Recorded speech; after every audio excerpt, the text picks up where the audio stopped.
Después de la boda, mi marido me llevó a visitar a su hermana, que sufría una enfermedad mental.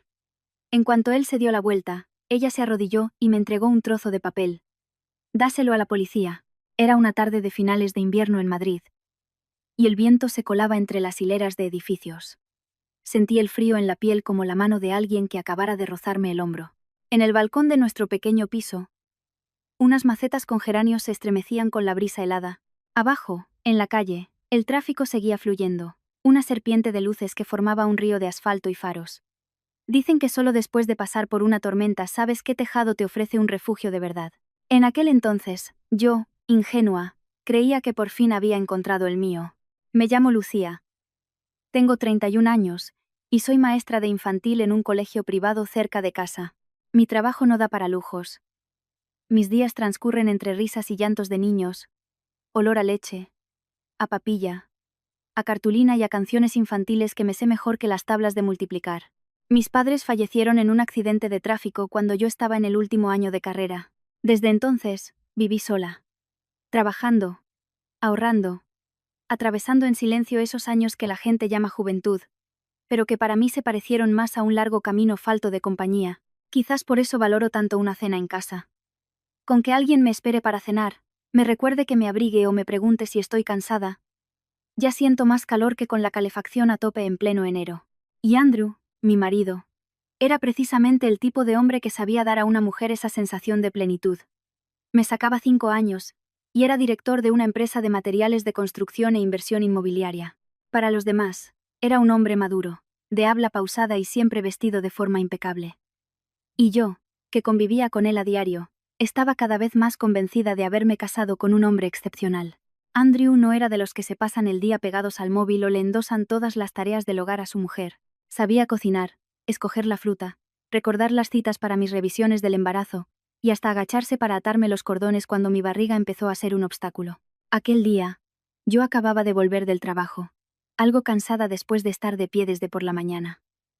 Apenas abrí la puerta, oí la voz de Andrew desde la cocina. ¿Ya has vuelto, cariño? Lávate las manos, que he preparado caldo de pollo. Dejé el bolso. Le miré, de pie frente a los fogones, con las mangas de la camisa remangadas, un cucharón en una mano, y con la otra levantando ligeramente la tapa de la olla. El vapor caliente se escapaba en una nube fragante que inundaba el salón. Era una escena cotidiana, pero para alguien como yo, que había sobrevivido a su juventud a base de menús del día, comida precocinada y fideos instantáneos, era suficiente para ablandarme el corazón. Me acerqué sonriendo. ¿Por qué te complicas tanto todos los días? Ya sabes que como cualquier cosa. Andrew se giró, y me rozó la frente con la mano, como si me tomara la temperatura. De eso nada. Mi mujer está embarazada de 5 meses, no puede comer de cualquier manera. Como el niño me salga escuchimizado, le pediré cuentas a su madre. Me eché a reír. Hablas como si fueras el único que se preocupa. Él también sonrió y se agachó para acariciarme suavemente el vientre. Pues claro que tu padre se preocupa, hijo. Que tu madre es un poco desastre. Le lancé una mirada de falso reproche. Por fuera me quejaba, pero por dentro me sentía extrañamente feliz. Muchas noches, tumbada a su lado, le oía pegar la oreja a mi barriga y decir tonterías como: da igual si eres niño o niña, con que salgas a tu madre, a papá le vas a volver loco. Creía estar viviendo la recompensa que el destino me había reservado por todo lo que me había faltado. Dicen que la vida da muchas vueltas. Yo solía pensar que el mejor giro de mi vida había sido conocer a Andrew. Sin embargo, entre tanta amabilidad, había pequeños detalles que a veces me dejaban pensativa. Por ejemplo, recordaba con una precisión asombrosa todos mis horarios. A qué hora salía del colegio, en qué farmacia me paraba, cuánto tiempo hablaba con una compañera. Parecía saber a quién le escribía por las noches. Al principio, lo vi como una muestra de interés. ¿Y a qué mujer no le enternece sentirse atendida hasta el más mínimo detalle? Un día, acababa de sentarme en el sofá, sin ni siquiera haber sacado el móvil, cuando Andrew preguntó con total naturalidad: ¿has estado hoy con Carla? Me sorprendí. ¿Cómo lo sabes? Él servía la sopa en un cuenco, con voz despreocupada. Te llamé y no contestabas. Luego vi que le habías escrito para tomar un café. Me quedé helada un instante. Era cierto que le había escrito, pero ese mensaje lo envié a primera hora de la tarde, y él me lo preguntaba por la noche, como si en su cabeza todo estuviera perfectamente ordenado en compartimentos. Mientras yo seguía dándole vueltas, Andrew dejó el cuenco de sopa delante de mí y me acercó la silla. Siéntate. Come. ¿En qué piensas que te has quedado absorta? Negué con la cabeza y sonreí para disimular. En nada. La cena transcurrió tan cálida como siempre. Andrew me ponía los mejores trozos de pollo en el plato, me recordaba que comiera despacio para no quemarme, e incluso se levantó a por un cojín para que apoyara la espalda. Con un marido así, ¿quién no se sentiría en las nubes? Y justo en ese momento, Carla me hizo una videollamada. Apenas contesté.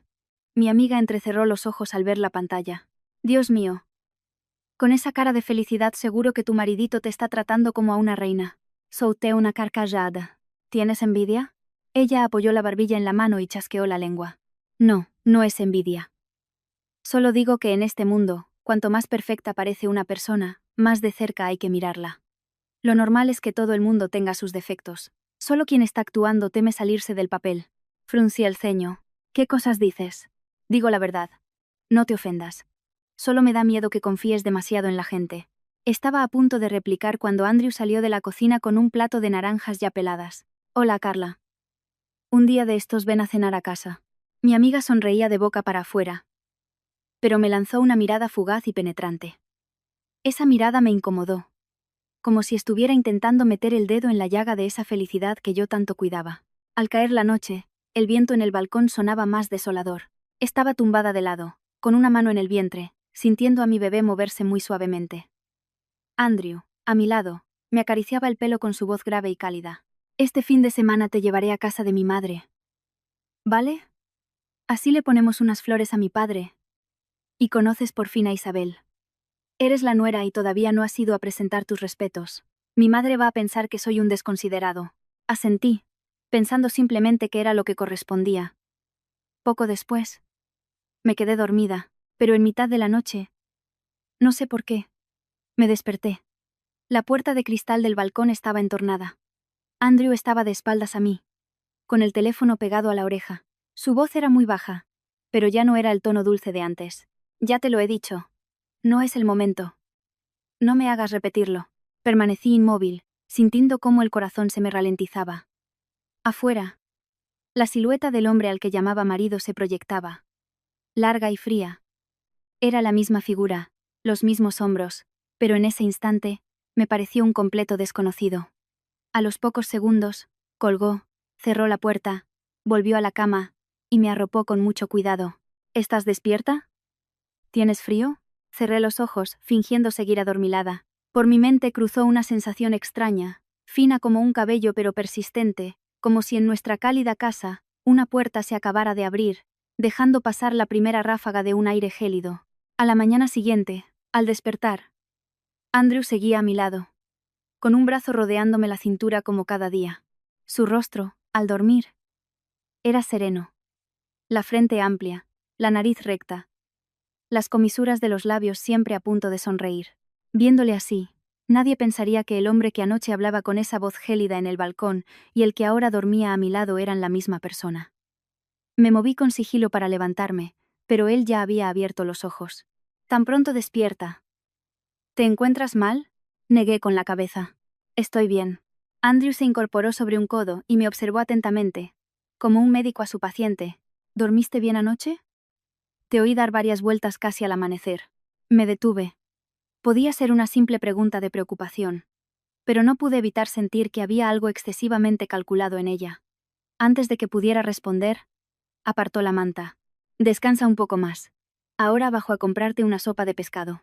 Con tu embarazo no puedes saltarte el desayuno. Dicho esto, se levantó, fue al baño y se vistió. Cada uno de sus movimientos era metódico y ordenado, como el de alguien acostumbrado a una vida disciplinada. Le observé desde la cama, y la llamada de anoche volvió a mi mente. Preguntar me daba reparo, pero callar me dejaba una inquietud constante. Dicen que hay sonrisas que esconden puñales. Desde ese día, empecé a fijarme más. Y cuanto más me fijaba, más sentía que mi vida estaba bajo su estricto control. Andrew nunca me prohibía salir, ni me levantaba la voz, ni era de los que dan un golpe en la mesa como otros maridos más toscos. Su forma de controlarme era mucho más sutil, suave como el agua, pero el agua, con el tiempo, erosiona la roca. Por ejemplo, A mediodía en el colegio, justo cuando me sentaba a comer mi tupper, sonaba el teléfono. ¿Estás comiendo ya? Sí. Ahora mismo. ¿En la sala de profesores? Miré a mi alrededor y respondí. Sí. Él rió suavemente. Mejor así. No te sientes fuera en el patio. Que corre el aire. A primera vista, no había nada raro. Un marido preguntando a su mujer dónde estaba. Recordándole que se cuidara. Lo normal. Pero ese día, recordé claramente que yo no le había dicho que estaba en la sala de profesores, solo le dije que estaba comiendo, y él sabía incluso dónde estaba sentada. Esa misma tarde, salí de clase 15 minutos antes, porque a uno de los niños sus padres vinieron a buscarlo antes de tiempo. Me pasé por la tienda de la esquina para comprar ingredientes para un bizcocho que pensaba hacer por la noche. Mientras sacaba el monedero para pagar, volvió a sonar el teléfono. Era Andrew. ¿Aún no has llegado a casa? Estoy fuera un momento, respondí. En la tienda de la esquina, ¿verdad? Dime qué compras y lo pido yo. No cojas peso. Que no te viene bien. Mi mano, que iba a pagar, se quedó suspendida en el aire. La dependienta me miró con una sonrisa cortés, pero yo sentí un escalofrío en la espalda. La misma frase, el mismo tono de preocupación, pero la sensación que me producía ya no era la misma. Al llegar a casa, me quitó la bolsa de las manos, regañándome con cariño. Si necesitas algo, me lo pides y lo compro yo. ¿Por qué tienes que cargar con las cosas? Le miré un momento y le pregunté, en tono de broma, ¿me has puesto un localizador o algo? Sabes dónde estoy en cada momento. Andrew se rió y me tocó la punta de la nariz. Mi mujer es muy patosa. Si no estoy pendiente de ti, ¿cómo me quedo tranquilo? La respuesta fue ligera como una pluma, tan lógica y razonable que si hubiera insistido, habría parecido una paranoica. Así que callé, pero la sensación de estar cercada se hizo más clara. Ya no era una ráfaga de aire frío, sino una cuerda fina atada a mi muñeca. Aún no apretaba, pero era suficiente para saber que estaba ahí. Unos días después, Carla me citó para tomar algo cerca del colegio. Era mi mejor amiga desde la universidad. Directa como ella sola, siempre decía lo que pensaba. Le conté algunas cosas por encima, sin atreverme a desvelarlo todo, solo que últimamente Andrew se preocupaba demasiado por mí. Ella removía su limonada, arqueando una ceja. ¿Demasiado cómo? Pues que me pregunta todo el rato, me llama donde quiera que vaya, me recuerda qué comer. Carla sonrió con sorna. Eso es normal si es con moderación. Pero si tú das un suspiro y tu marido ya lo sabe, eso no es preocupación. Es control para que no te salgas del rebaño. Fruncí el ceño. Siempre tienes que exagerar. No exagero, Lucía. Te lo digo en serio. He conocido a muchos hombres decentes, pero un hombre que siempre es correcto. Siempre es perfecto. Siempre está en su sitio como si estuviera enmarcado. De esos no me fío. Las personas son de carne y hueso, no figuras de cera. Miré a la calle, con el ánimo por los suelos. Justo en ese momento, me llegó un mensaje de Andrew. ¿Has terminado ya, cariño? Se está levantando viento. No tomes la bebida muy fría. Paso a recogerte. Carla vio la pantalla de mi móvil y suspiró. ¿Lo ves? No llevamos aquí ni media hora. Guardé el teléfono, forzando una sonrisa. Es que me quiere mucho.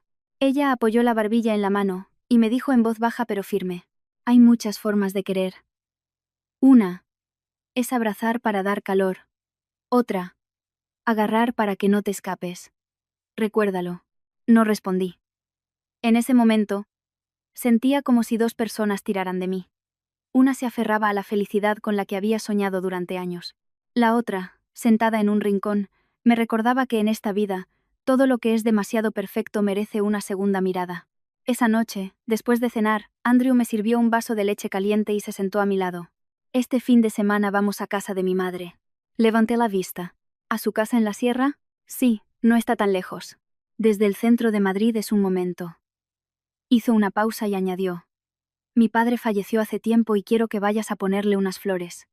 Y de paso deberías conocer a Isabel. Recordé que ya me había mencionado ese nombre de pasada. Así que pregunté. Tu hermana, ¿verdad? Andrew asintió, con el rostro ensombrecido, lo justo para que su interlocutor sintiera compasión. Es mi hermanastra por parte de padre.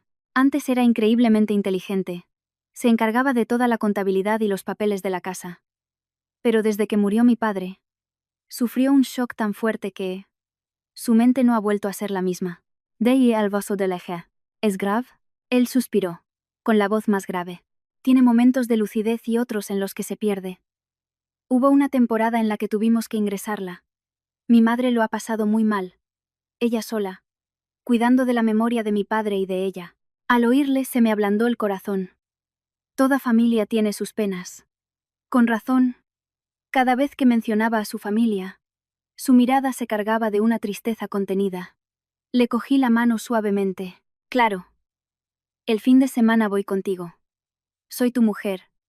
Y no haberle llevado flores a tu padre todavía no está bien. Andrew me miró y sonrió con ternura.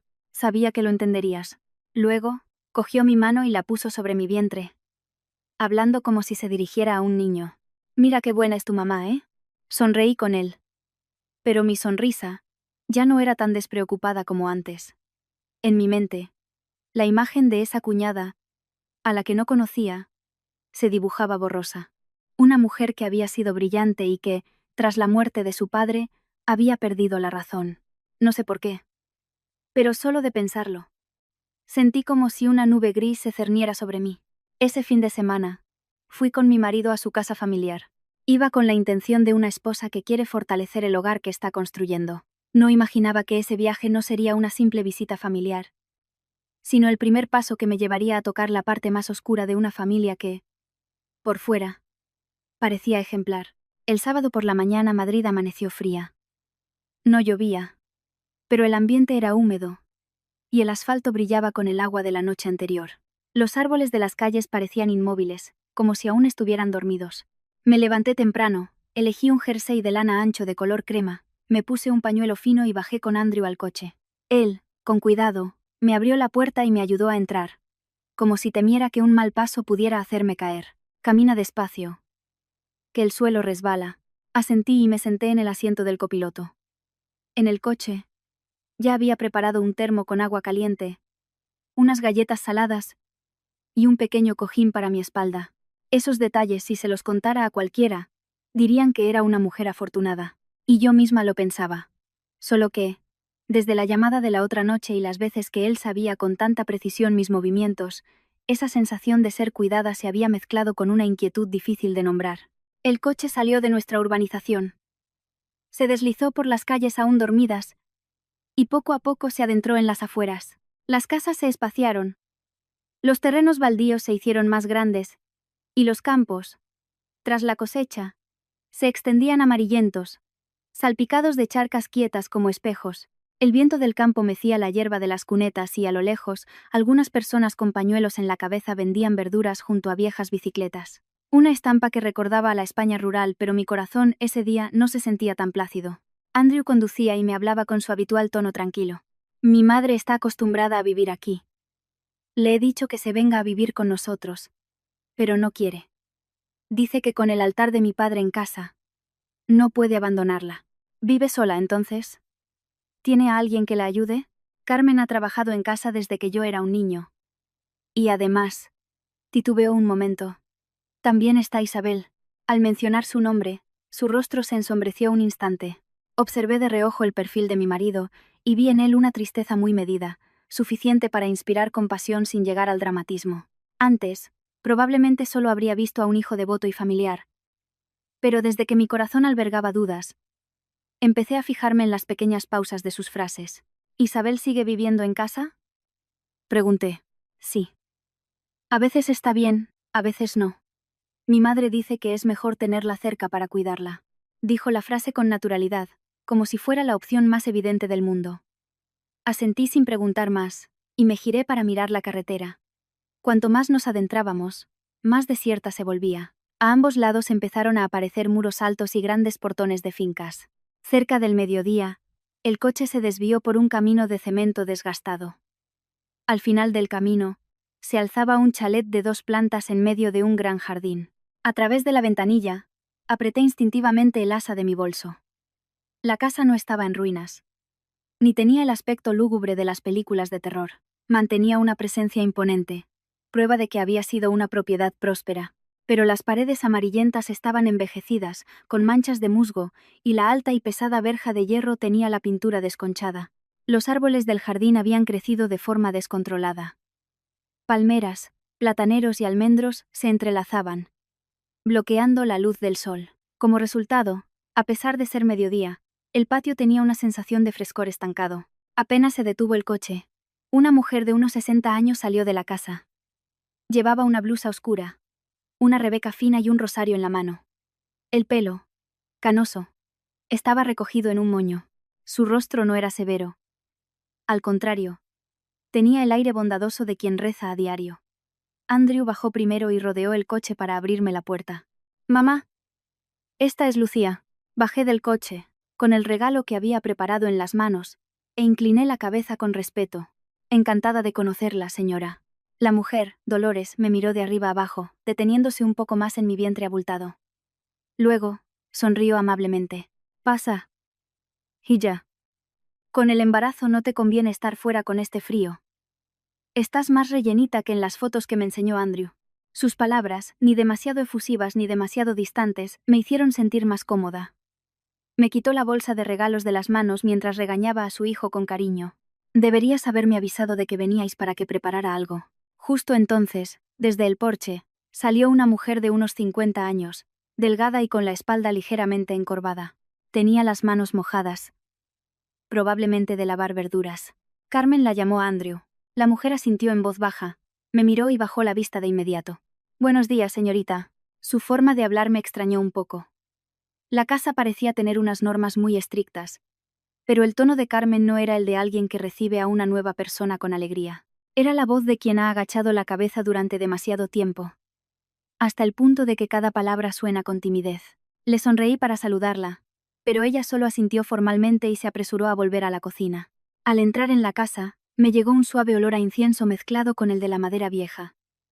El salón era espacioso, y estaba ordenado. Un sofá de madera oscura y brillante. Una vitrina llena de recuerdos y fotos de familia. Todo estaba tan limpio y en su sitio que casi no había rastro de la vida desordenada que se suele encontrar en una casa con una persona enferma. Y eso fue precisamente lo que me inquietó. Dolores me sirvió un té de jengibre y se sentó frente a mí, preguntándome con detalle. «¿Sigues con muchas náuseas? ¿Te dan calambres por la noche? Con el embarazo tienes que cuidarte. No trasnoches». Respondí en voz baja. Ella escuchaba atentamente, asintiendo de vez en cuando. Viendo la escena, cualquiera pensaría que me había tocado una suegra comprensiva. Andrew, sentado a mi lado, intervenía de vez en cuando.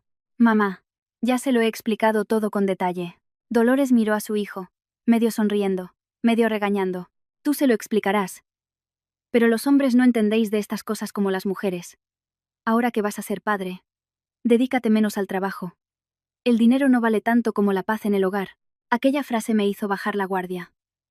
Una suegra que hablaba con tanto sentido común parecía una bendición. Pero a veces, las palabras amables esconden las intenciones más afiladas, y uno no se da cuenta hasta que siente el corte. A la hora de comer, nos sentamos a la mesa. Había un pollo asado, pescado al horno, una sopa de calabaza y verduras. Carmen servía los platos en silencio, casi sin hacer ruido. Dolores no paraba de ponerme comida en el plato. «Come, Lucía, come. Tienes que alimentarte bien por mi nieto». Yo agradecía e intentaba comer con naturalidad, pero desde que me había sentado, notaba que a esa casa tan grande le faltaba algo.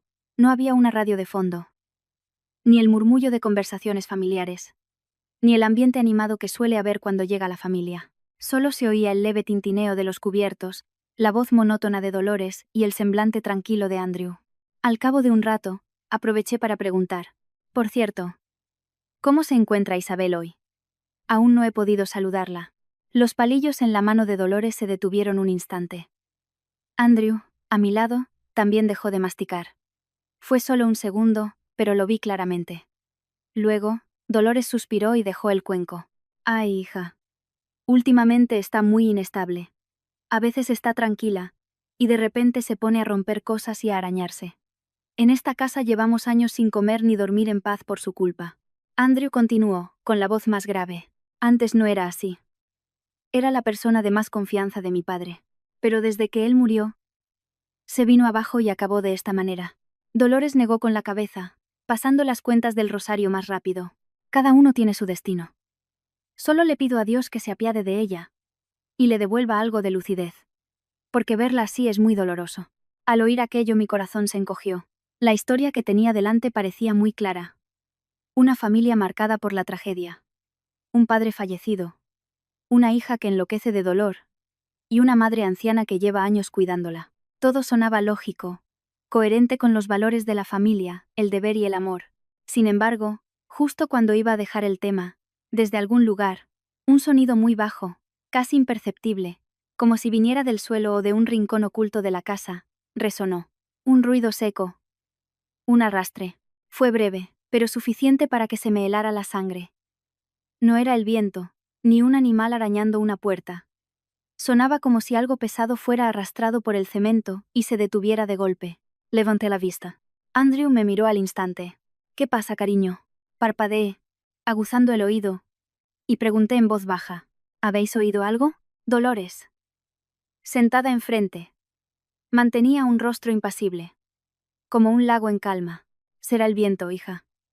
La casa es grande y tiene muchas corrientes. A veces suena como si alguien caminara por el pasillo.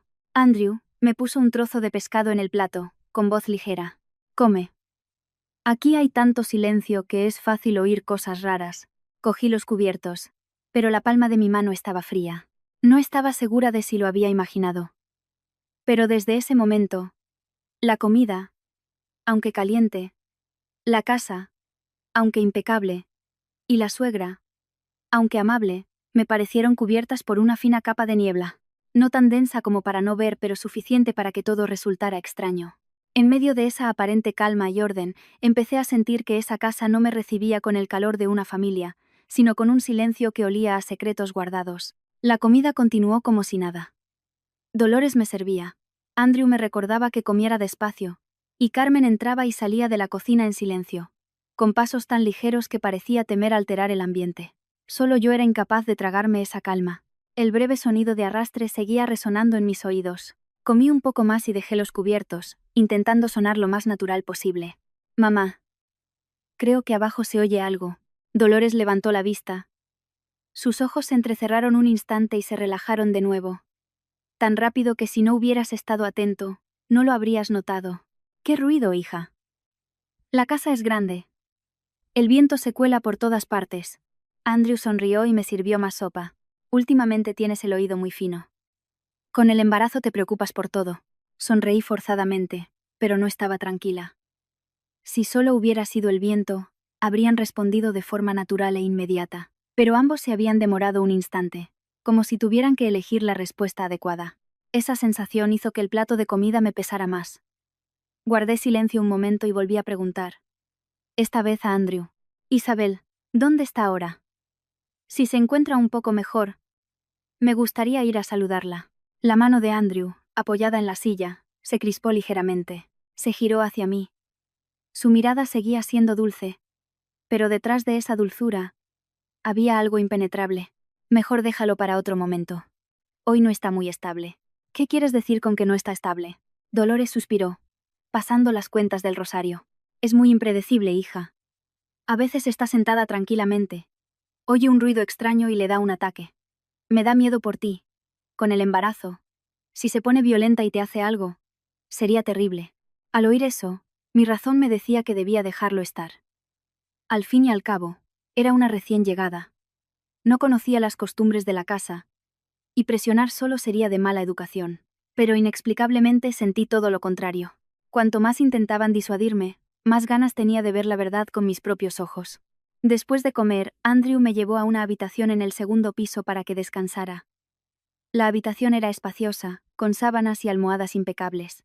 La ventana daba a un jardín frondoso que, incluso bajo el sol del mediodía, se sentía fresco. Andrew corrió las cortinas para atenuar la luz y me dijo: «Duerme un rato. El viaje ha sido largo. Y estarás cansada». Me senté en el borde de la cama, asintiendo dócilmente, pero volví a preguntar: «Andrew, quiero ver a Isabel». Él, que estaba enchufando el cargador del móvil, se giró lentamente. «Ya te he dicho que mejor en otro momento. Pero he venido como tu mujer, no saludarla sería una falta de respeto. Además, quiero saber cómo está para saber cómo comportarme». Me miró durante unos segundos, manteniendo esa sonrisa paciente de un marido que complace a su esposa. Lucía. Hay cosas que no sabes. Solo tengo miedo de que te impresiones. Intenté sonreír. Soy maestra de infantil. Estoy acostumbrada a niños que lloran, vomitan y tienen rabietas. La frase pretendía ser una broma, pero el ambiente en la habitación se volvió denso. Andrew se acercó y se sentó a mi lado, poniendo su mano sobre la mía. No es lo mismo, créeme. Cuando a Isabel le dan los ataques, es muy violenta. No quiero que te asustes. Retiré mi mano con suavidad. Solo la miraré desde lejos. Justo en ese momento, desde la planta de abajo, se oyó un clic metálico, como el de una cerradura. Tanto Andrew como yo lo oímos. Le miré fijamente. Él guardó silencio unos segundos y luego se levantó. Está bien. Si quieres saberlo, te llevaré abajo. Pero quédate a mi lado y no te acerques a ella por tu cuenta. No respondí de inmediato. Solo sentí un escalofrío en la espalda. Su aceptación fue tan rápida que, en lugar de tranquilizarme, me inquietó. Pero llegada a este punto, no quería echarme atrás. Bajamos al primer piso y al final del pasillo nos desviamos hacia una puerta de madera oscura que estaba cerrada. Mis pasos se ralentizaron. La puerta estaba oculta tras un gran armario. Si no te fijabas, pensarías que era parte de la pared. Andrew sacó una llave del bolsillo y la introdujo en la cerradura. El sonido del metal girando resonó, seco y duro, en el silencioso pasillo. Detrás de mí, Dolores también nos había seguido, aún con el rosario en la mano, pero pasaba las cuentas más rápido que durante la comida. Carmen se quedó junto a la puerta de la cocina, con el rostro pálido. No nos acompañó, solo me miró como si quisiera detenerme, pero no se atreviera a hablar. La puerta se abrió y una ráfaga de aire húmedo y rancio me golpeó en la cara, mezclado con el olor a desinfectante barato y a encierro. Ante mí, una estrecha escalera descendía. Las paredes eran de cemento gris y una bombilla amarillenta colgaba del techo, iluminando apenas el paso. Me detuve en seco. Andrew se giró para advertirme. Yo voy primero. Agárrate a mi brazo. Mirazo. Puse la mano en el brazo de mi marido y noté sus músculos tensos bajo la camisa. Cada escalón que bajaba hacía que mi corazón latiera con más fuerza. El peso de mi embarazo me hacía sentir aún más pesada, como si mi propio cuerpo me estuviera advirtiendo de que aquel lugar no era normal. Al final de la escalera, vi el sótano con claridad. No era muy grande, con el suelo de cemento frío. En un rincón había unas cajas de cartón viejas. En otro, una estantería metálica con medicamentos, algodón, suero y algunas latas de comida. En el centro, contra la pared del fondo, había un colchón fino tirado en el suelo, y sobre él, una mujer. Sentí que el corazón me daba un vuelco, tan fuerte que creí que todos lo habían oído. La mujer estaba esquelética, con el pelo corto y mal cortado. No por estilo, sino como si se lo hubieran rapado para que no molestara. Su piel era de un gris pálido por la falta de sol, y sus manos, venosas y secas como ramas. En su tobillo derecho llevaba un grillete de metal del que salía una cadena de unos 2 metros, anclada a la pared. Me quedé paralizada. Durante unos segundos, mi mente se quedó en blanco. Solo una cosa estaba clara. Aquello no era el cuidado de una enferma. Era el encierro de una prisionera. La mujer levantó la cabeza. Sus ojos estaban hundidos, con ojeras oscuras. Pero en medio de ese rostro demacrado, su mirada me heló la sangre. No era la mirada vacía de alguien que ha perdido completamente la razón. Era una mirada asustada y a la vez afilada, como si intentara escudriñar a la persona que tenía delante. «¡Dios mío!», exclamé. Instintivamente, di medio paso adelante. Pero Andrew se interpuso de inmediato. «Te dije que no te acercaras». Su voz no fue alta ni brusca, pero era completamente distinta a la que usaba conmigo en la cocina o en el coche. Era corta y dura, como una orden repetida muchas veces. Dolores, detrás de mí, suspiró profundamente. «Ya lo ves, hija. Hemos llegado a esto por necesidad». Cuando le dan los ataques, se golpea la cabeza contra la pared y araña a los demás. Yo ya soy mayor. No puedo controlarla. Me giré para mirarla, con los labios secos. «Pero ¿por qué encadenarla así, mamá?». Dolores juntó las manos, con la voz quebrada, como si se tragara las lágrimas. «Si no la encadenamos, ¿cómo la retenemos?». Una vez se escapó en mitad de la noche. Descalza, con el pelo revuelto. Un vecino la vio. Y los rumores se extendieron. «¿Qué reputación nos quedaría, hija?». La última frase fue la que más me llamó la atención. No era por su seguridad, ni por miedo a que la atropellara un coche, sino por la reputación de la familia. Antes de que pudiera pensar más, la mujer del colchón se movió. Se apoyó en las manos y se incorporó un poco. La cadena de su pie se tensó, emitiendo un sonido metálico y seco. Me miró sin parpadear y luego miró a Andrew. Su expresión cambió al instante. Si al mirarme a mí había curiosidad, al mirar a Andrew, sus ojos se contrajeron con una mezcla de miedo y odio profundo. Volví a estremecerme. Andrew inclinó la cabeza y la llamó en voz baja. Isabel. La mujer no respondió. Siguió mirando fijamente a su hermanastro, moviendo los labios sin emitir sonido. Tenía los labios agrietados y una herida vieja en la comisura de la boca. No pude soportarlo más, y me giré para preguntar. Dices que está enferma. Pero parece que os reconoce. Andrew respondió al instante. Tiene momentos de lucidez y de confusión. No te fíes de las apariencias. Dolores intervino, con una voz monótona, como si recitara una explicación aprendida de memoria. Cuando le da el ataque. Es otra persona, hija. Dicen que las enfermedades mentales son así. Impredecibles. Me quedé quieta, sin apartar la vista de la mujer en el suelo. En mi mente, solo había una sensación extraña. La de alguien a quien le presentan una verdad que contradice todas las explicaciones que acaba de oír. Si Isabel era tan peligrosa como para tener que encadenarla, ¿por qué el sótano solo tenía una bombilla y un colchón? ¿Por qué los medicamentos estaban a la vista en una estantería sin vigilancia? Y, sobre todo, ¿por qué en sus ojos no había locura, sino la mirada de alguien acorralado? En ese momento, Carmen bajó con una bandeja de medicamentos. Le temblaban tanto las manos que las pastillas repiqueteaban en el vasito de plástico. No se atrevió a mirarme. Solo se agachó. Dejó la bandeja junto al colchón y retrocedió como si temiera quemarse. En ese instante, entendí algo pequeño pero muy claro. En ese sótano, la persona asustada no era solo la que estaba encadenada. La que traía las medicinas también tenía miedo. Y no era el miedo a una enferma, sino el miedo a que alguien descubriera un secreto. Tragué saliva, con las palmas y las manos heladas. Hasta ese momento, había intentado convencerme de no sacar conclusiones precipitadas. Pero la escena que tenía delante había dejado una profunda herida en mi mente. Ya no era una cuestión de que cada familia tuviera sus problemas. Era una grieta enorme que se abría en medio de esa casa aparentemente ordenada, y supe que desde el momento en que vi a esa mujer encadenada en el sótano, nunca más podría volver a ser la nuera inocente que había cruzado la verja esa mañana. Estaba de pie junto a Andrew, pero mis ojos seguían fijos en la mujer del colchón. La distancia entre Isabel y yo era de apenas 2 metros, pero se sentía como si nos separara un grueso cristal. Veía con claridad la marca amoratada que el grillete había dejado en su tobillo, sus rodillas huesudas y el jersey descolorido con las mangas deshilachadas. No era el aspecto de alguien cuidado por su familia, sino el de una persona a la que simplemente se le permite existir. Andrew se inclinó ligeramente para interponerse entre nosotras, con la voz más baja. Quédate aquí, no te acerques más. Isabel, ¿come bien? Pregunté, sin apartar la vista de ella. Claro que sí, respondió Dolores por él, más rápido que su propio hijo. Carmen le cocina aparte todos los días, y tiene sus medicinas.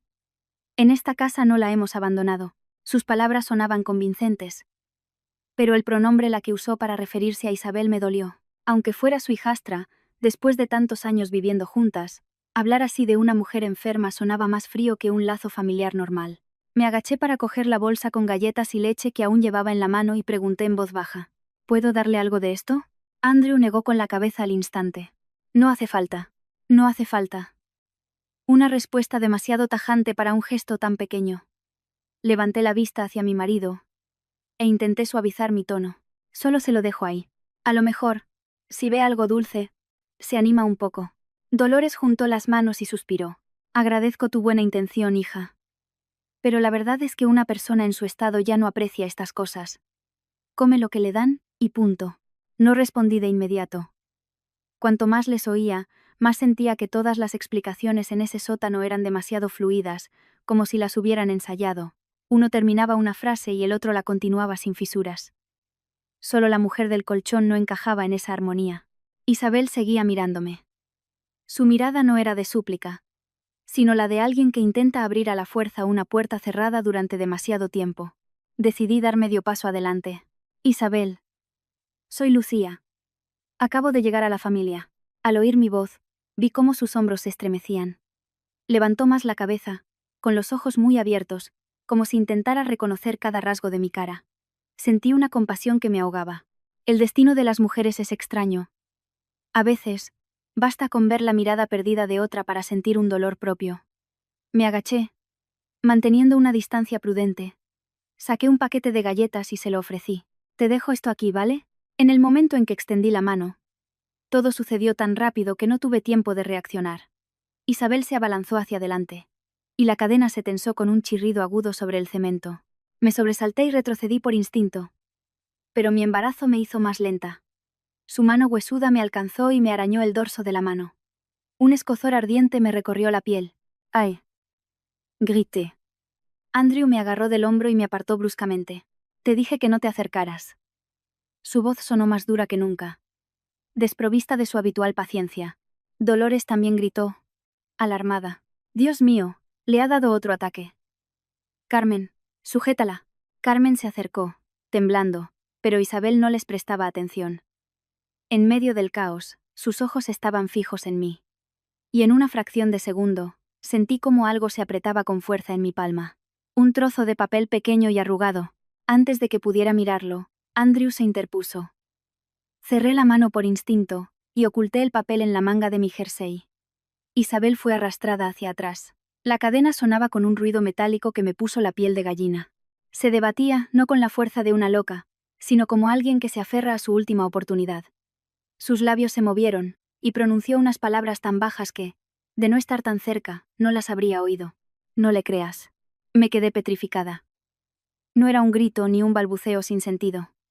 Era una advertencia clara, directa y dirigida a mí. Inmediatamente después, Carmen abrió torpemente el pastillero. Dolores la apuraba. Rápido, que le va a hacer daño a alguien. Andrew se giró hacia mí, con el rostro tenso. Lucía. Sube ahora mismo. Yo seguía mirando a Isabel, con el corazón desbocado.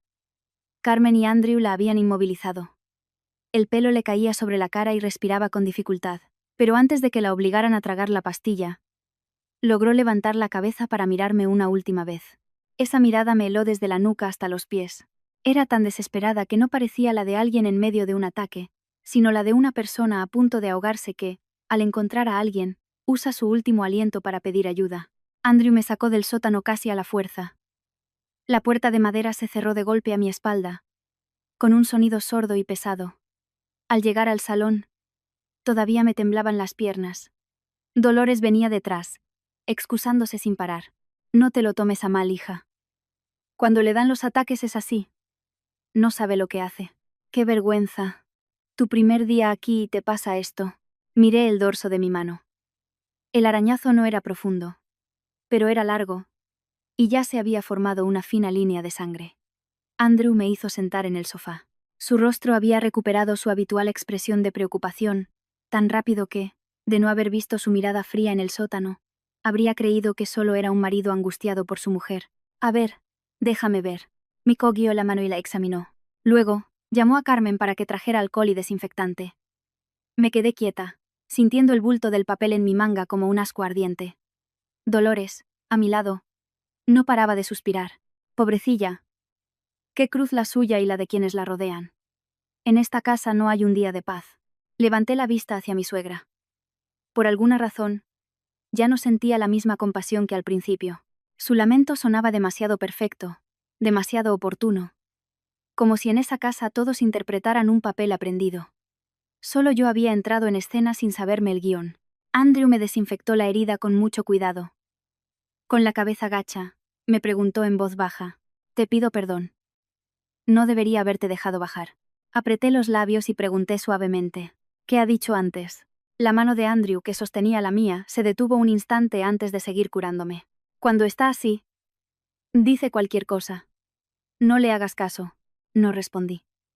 Sabía que se pueden malinterpretar las palabras, pero las miradas no mienten. Y la mirada de la mujer del sótano, desde el principio hasta el fin, no había sido ni una sola vez la de una loca. Esa tarde, en apariencia, todo volvió a la normalidad. Sirvieron té caliente y pasteles. Dolores me preguntaba cosas para calmarme, y Andrew no se separó de mi lado. Pero dentro de la manga de mi jersey, el trozo de papel seguía ahí, quemándome la piel. Comprendí que, desde el momento en que lo acepté, ya no era Sori la nuera que venía de visita. La mujer encadenada en el sótano me había elegido para confiarme algo. Y mi intuición me decía que no era un asunto trivial. Al atardecer, Andrew me llevó de vuelta a Madrid. El sol se ocultaba tras los árboles, tiñendo el cielo de tonos anaranjados. En el coche, puso la calefacción a una temperatura agradable y colocó un cojín en mi espalda, para que estuviera más cómoda. Antes, me habría emocionado, pero después de la escena del sótano, cada uno de sus gestos me hacía sentir como si estuviera sentada junto a un hombre con dos caras, y yo solo acabara de vislumbrar la segunda. Andrew miró mi mano, donde el arañazo ya estaba cubierto con una pequeña gasa. ¿Te duele mucho? Ya estoy mejor, respondí secamente. Él suspiró, con un tono de culpa muy oportuno. No esperaba que hoy se pusiera así. Me siento fatal por lo que te ha pasado. Me giré para mirar por la ventanilla. Los campos retrocedían, grises bajo el cielo de invierno. En mi mente, la imagen de Isabel seguía muy clara. El tobillo encadenado, la mirada vacía y la frase entrecortada. Pregunté, como si no le diera importancia. Isabel, ¿solía reconocer a la gente? Andrew respondió casi al instante. Cuando estaba lúcida, sí. Cuando no, no. ¿Por qué lo preguntas? Me miraba con mucha intensidad. Él sonrió suavemente, una sonrisa tranquilizadora, pero que a mí me sonó a defensa. La mente de los enfermos es muy compleja. No te comas la cabeza. No dije nada más. Durante el resto del camino, el coche se deslizó en silencio. El hombre a mi lado seguía hablando con dulzura, pero cuanto más tranquila era la atmósfera, más sentía un frío interno que crecía. Dicen que el tiempo revela la verdadera naturaleza de las personas. Quizás yo estaba empezando a descubrirla. Solo que la verdad no era nada agradable. Al llegar al piso, Andrew se mostró aún más atento de lo habitual. Me dijo que me sentara en el sofá a descansar mientras él calentaba agua. Al poco rato, trajo el botiquín. Se arrodilló frente a mí y me quitó con cuidado la gasa de la mano. Deja que te lo desinfecte otra vez. Tiene las uñas largas, no quiero que se te infecte. Le observé en silencio. Con la cabeza gacha frente a mí.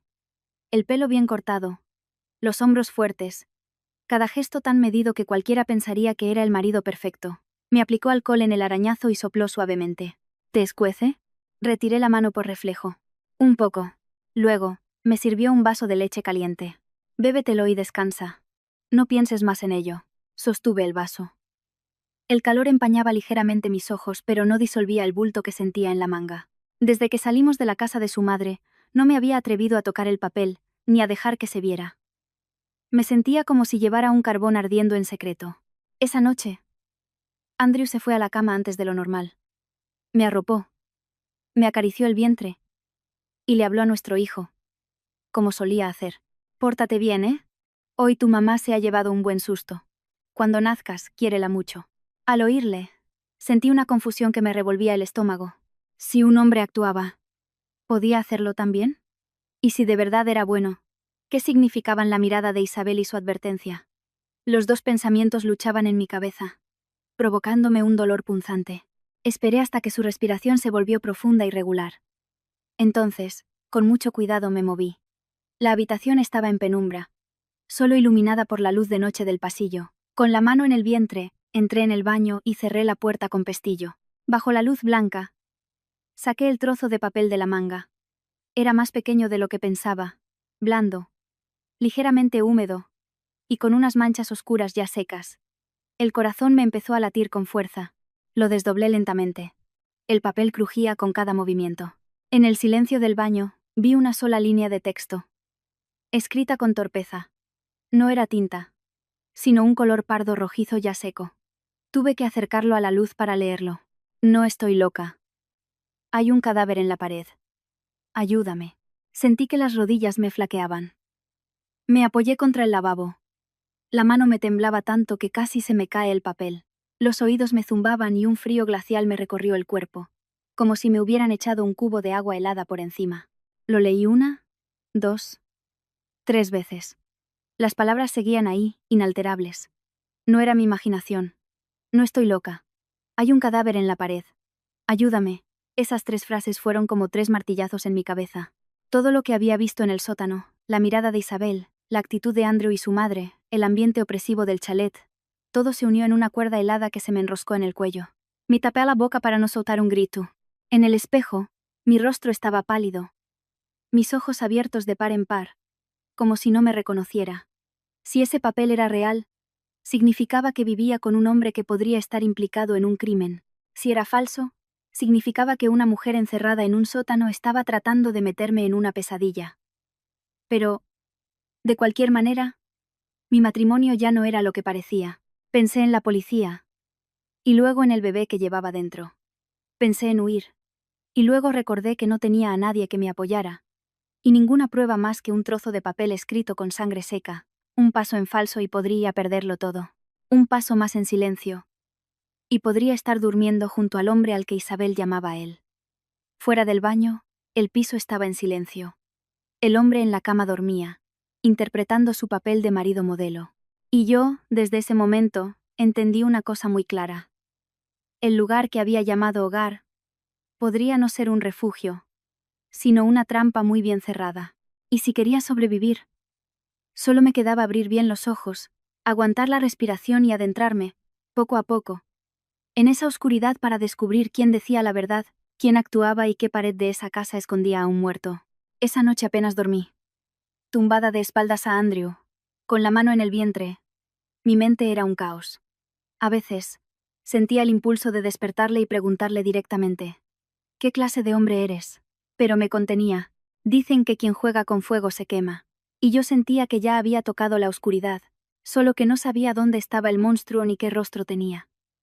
A la mañana siguiente, me levanté antes de lo habitual.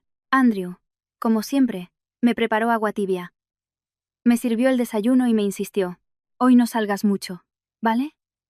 Todavía te duele el arañazo, y después de lo de ayer, es mejor que descanses en casa para que yo me quede tranquilo. Sentada a la mesa, miraba el cuenco de sopa humeante, pero tenía la garganta seca. Aún así, asentí y forcé una sonrisa. Lo sé. Vete a trabajar, que se te hace tarde. Él me acarició el pelo y me miró fijamente a los ojos. ¿De verdad estás bien? Estoy bien, respondí en voz baja. Cuando se fue, el piso se quedó en silencio, solo roto por el tic-tac del reloj. Me quedé de pie en medio del salón, intentando calmarme. A partir de hoy, no podía vivir de la confianza. Tenía que volver a examinarlo todo desde el principio. Lo primero que hice fue encender el ordenador que teníamos en el pequeño despacho. Normalmente, Andrew no se preocupaba por los papeles de casa, confiando en que yo no era de las que curiosean. Y tenía razón. Hasta ahora, mi vida giraba en torno al colegio, la comida y el embarazo. No tenía motivos para escarbar en su pasado. Abrí la carpeta de fotos familiares. Estaban las de nuestra boda, las de nuestros viajes, las de las cenas de empresa. Pero al retroceder en el tiempo, noté un vacío extraño. Las fotos de hacía unos 9 años eran escasas. No es que no hubiera, pero faltaban muchas, como si alguien hubiera borrado una parte de su vida, dejando solo unas pocas imágenes que no contaban ninguna historia. Abrí una de las pocas que quedaban. En una foto de una cena de empresa, vi a una mujer, junto al padre de Andrew. Llevaba un vestido oscuro, el pelo recogido y una sonrisa discreta, pero su mirada era aguda e inteligente. Aunque estaba más delgada, la reconocí al instante. Era Isabel. No había rastro de la persona ausente y confundida que había visto. Al contrario, parecía una mujer de negocios, de las que con una palabra se hacen escuchar. Amplié otras fotos. En una, Isabel sostenía unos documentos junto a su padre. En otra, tomaba notas en una reunión. Su actitud era la de una profesional. Sentí una opresión en el pecho. Una mujer así, aunque sufriera un shock por la muerte de su padre, no podía pasar de ser la administradora de la casa a una prisionera encadenada como un animal. Seguí buscando. En una carpeta con un nombre genérico, encontré una foto a la que le faltaba una esquina. En la parte visible, un Andrew más joven posaba junto a una mujer de la que solo se veía un hombro y un mechón de pelo largo. La esquina estaba tan bien cortada que podría parecer un error del archivo, pero ese trozo que faltaba me dio un escalofrío. ¿Qué foto había que cortar? ¿A qué persona había que ocultar? Justo cuando iba a guardar la imagen, mi móvil vibró. Era un mensaje de Andrew. ¿Te has terminado la sopa, cariño? Bebe agua caliente. A mediodía volveré antes. Una simple frase que me heló las manos. Ese hombre me cuidaba a cada sorbo.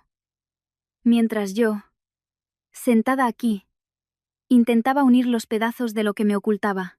Cerca del mediodía, se me ocurrió una idea. Preparé un poco de fruta y la sopa de la mañana en un recipiente, y le envié un mensaje a Andrew diciéndole que quería pasar por su oficina a llevarle la comida. Respondió al instante. Si puedes venir. Que te traiga el chofer. No conduzcas tú. Rechacé al chofer, diciendo que cogería un taxi. En realidad, quería observar por mí misma si había algo extraño en su lugar de trabajo. La empresa de Andrew estaba en un moderno edificio de oficinas en el norte de Madrid. La recepcionista me reconoció, ya que había estado allí varias veces, pero esta vez, en lugar de ir directamente al despacho de mi marido, me detuve a observar. El ambiente era ordenado y profesional. Todos los que pasaban me saludaban con respeto. Una mujer joven con una blusa color crema y una falda oscura salió del final del pasillo. Era alta, delgada, con el pelo recogido y un maquillaje discreto pero elegante. Al verme, se detuvo un instante, y luego sonrió formalmente. Hola, Lucía. ¿Vienes a ver a Andrew? Soy Silvia, su asistente. Asentí y le mostré la bolsa de comida. Sí, le he traído algo. Silvia tomó el relevo con naturalidad. Andrew está en una reunión. Tardará unos 15 minutos. Si quieres, puedes esperar en mi despacho. La seguí a una pequeña oficina contigua. Sobre la mesa, había pilas de expedientes, un portátil abierto y varias carpetas ordenadas. Mientras Silvia se agachaba para hacerme sitio, mi vista se posó en una carpeta gris que sobresalía en el borde de la mesa. Fue solo un instante, pero leí claramente un nombre impreso. Raquel Díez. El corazón me dio un vuelco. El nombre era desconocido, pero se conectó inmediatamente con la foto cortada del ordenador de casa, como una aguja que cosiera dos sospechas. Justo cuando iba a mirar más de cerca, Silvia se giró, tan rápido que prácticamente me arrebató la carpeta de la vista. Ah, son papeles de un cliente antiguo, dijo con una sonrisa forzada. Su mano, que sostenía la carpeta, se apretó más de lo normal. Ese simple gesto fue suficiente para clavar un clavo más en mis sospechas. Me senté, manteniendo una expresión normal, pero por dentro lo tenía claro. El secreto que estaba persiguiendo no solo estaba en el sótano de un chalet en la sierra, también se escondía en fotos viejas, en vacíos de información y en el nombre de una mujer que, con solo mencionarlo, la gente se apresuraba a ocultar como si fuera fuego. Al salir de la empresa de mi marido ese día, no volví directamente a casa. Sentada en el taxi, mi cabeza daba vueltas con el nombre de Raquel Díez y la reacción de Silvia. Antes de que pudiera procesarlo todo, mi móvil vibró con un número desconocido. Miré a mi alrededor por instinto y contesté. Al otro lado de la línea, silencio durante unos segundos, solo se oía el viento y el murmullo de un mercado. Luego, la voz temblorosa de Carmen. La criada. ¿Señora Lucía? Me incorporé a Jumpshout. ¿Carmen? Sí. No diga que la he llamado ni guarde este número. Si puede. Sobre las 4 de la tarde. Venga al mercado que hay cerca del cruce del pueblo. Al puesto de pescado del principio. Necesito hablar con usted. Antes de que pudiera preguntar más, colgó, tan rápido como si estuviera llamando a escondidas, con el corazón en un puño. Eso me hizo comprender que no era un asunto trivial. Por la tarde, le dije a Andrew que iba a dar un paseo cerca de casa para despejarme. Me repitió que no fuera lejos, y que mantuviera el móvil encendido. Le dije que sí, como siempre.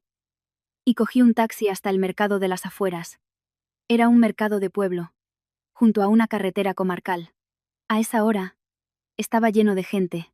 El sonido de las negociaciones, los cuchillos, las motos y los gritos se mezclaba en un bullicio cotidiano que normalmente me resultaría familiar. Pero ese día, en medio del olor a verduras, a pescado y a brasas, sentí un frío extraño. Carmen estaba en el puesto de pescado, tal como había dicho. Llevaba un sombrero que casi le cubría la cara y una cesta de plástico vieja. Al verme, se sobresaltó.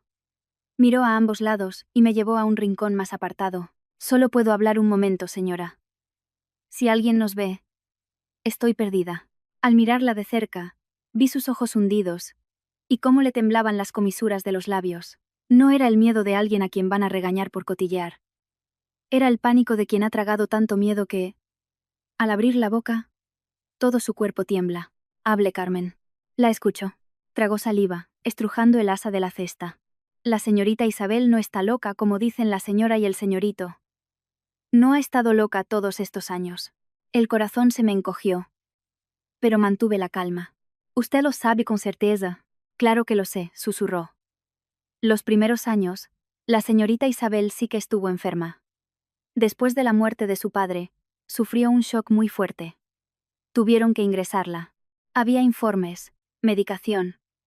Pero después de unos años, mejoró mucho.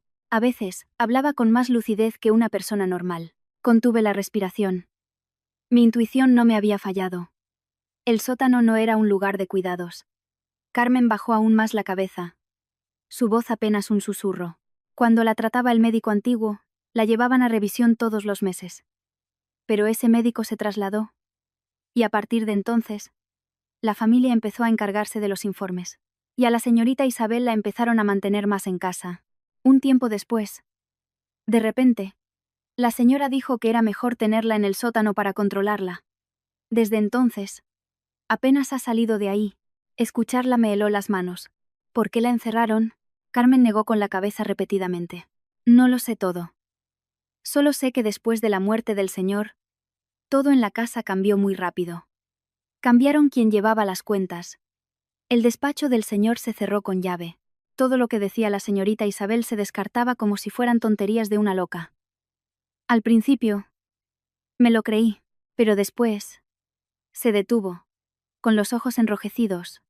Después, al ver cómo la encadenaban, cómo la obligaban a tomar pastillas, supe que algo no estaba bien. ¿Alguna vez le dijo algo? Pregunté, con la voz ronca. Carmen apretó los labios un largo rato antes de responder. Sí. Una vez me agarró la mano y me dijo: Carmen, no estoy loca. Me tienen encerrada para callarme la boca. Me dio tanto miedo que no quise escuchar más. Discúlpeme, señora. Yo solo soy una empleada. La última frase la dijo mirando al suelo, como si se avergonzara de sí misma. No podía culparla. En esa casa, probablemente todos intentaban sobrevivir a su manera.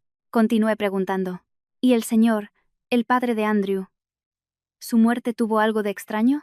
El rostro de Carmen se volvió pálido y retrocedió un paso. No me pregunte más, señora. No me atrevo.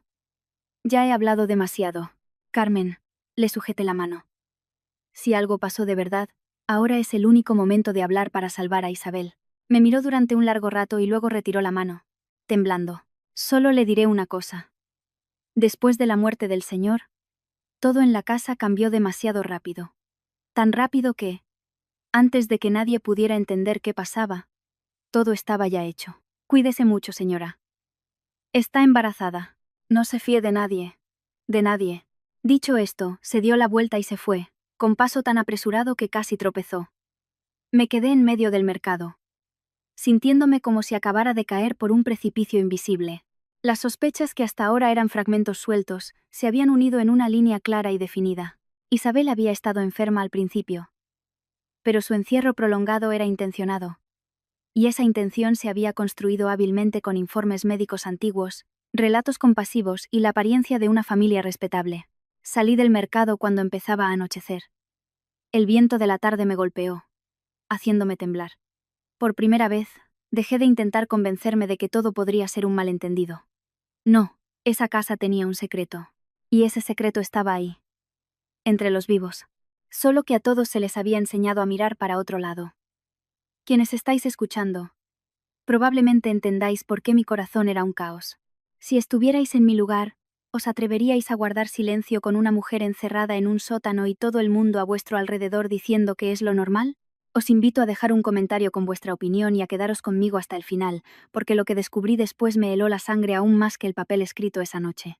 Esa misma tarde, de vuelta a casa, tomé una decisión. No podía seguir investigando sola. Para salvarme a mí, a mi hijo y a la mujer del sótano, tenía que ir a la policía. La noche después de mi encuentro con Carmen apenas pegué ojo. Cada vez que cerraba los ojos, veía dos rostros. El de Isabel, con el tobillo encadenado y una mirada de dolor infinito. Y el de Andrew, con su mano sobre mi vientre, y una voz suave como el agua. Una pedía ayuda, el otro ofrecía cuidados. Pero inexplicablemente, El que más miedo me daba era el que dormía a mi lado. A la mañana siguiente, pedí el día libre en el trabajo, diciendo que no me encontraba bien. Andrew se fue a trabajar como de costumbre, no sin antes recordarme: quédate en casa, ¿vale? Si necesitas algo, llámame. No cojas el coche. Asentí, con la vista fija en el vaso de leche sobre la mesa. Se inclinó y me dio un beso en la frente. Un gesto que antes me hacía sentir segura, pero que ahora era como un recordatorio de que vivía en el epicentro de la sospecha, donde un paso en falso podía tener consecuencias impredecibles. Esperé a que llevara fuera más de media hora. Entonces, me vestí, cogí el bolso, guardé el papel de Isabel en el bolsillo más profundo, y cogí un taxi a la comisaría del distrito. Durante todo el trayecto, apreté el asa del bolso con tanta fuerza que se me durmieron los dedos. No estaba acostumbrada a tratar con la ley ni a entrar en lugares como ese. Al fin y al cabo, yo era una maestra de infantil, más familiarizada con los colores, las siestas y las canciones que con historias de muerte, encierro y denuncias. La sala de espera no estaba muy llena.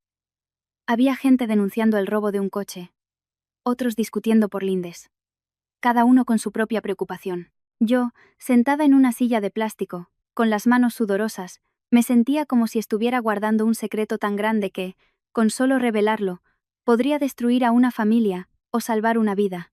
Un agente joven me hizo unas preguntas preliminares y me acompañó a un pequeño despacho.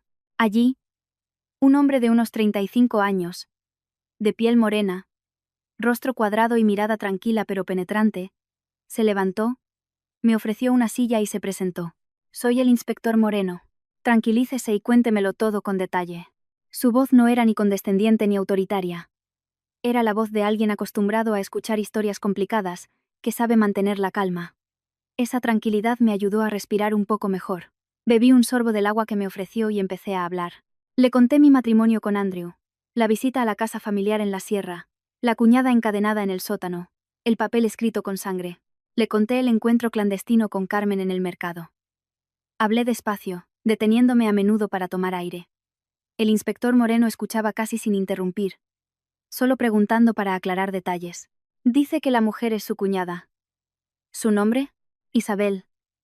Isabel García. ¿Cómo estaba encadenada? Con una cadena de perro, un candado, algo especial. Intenté recordar.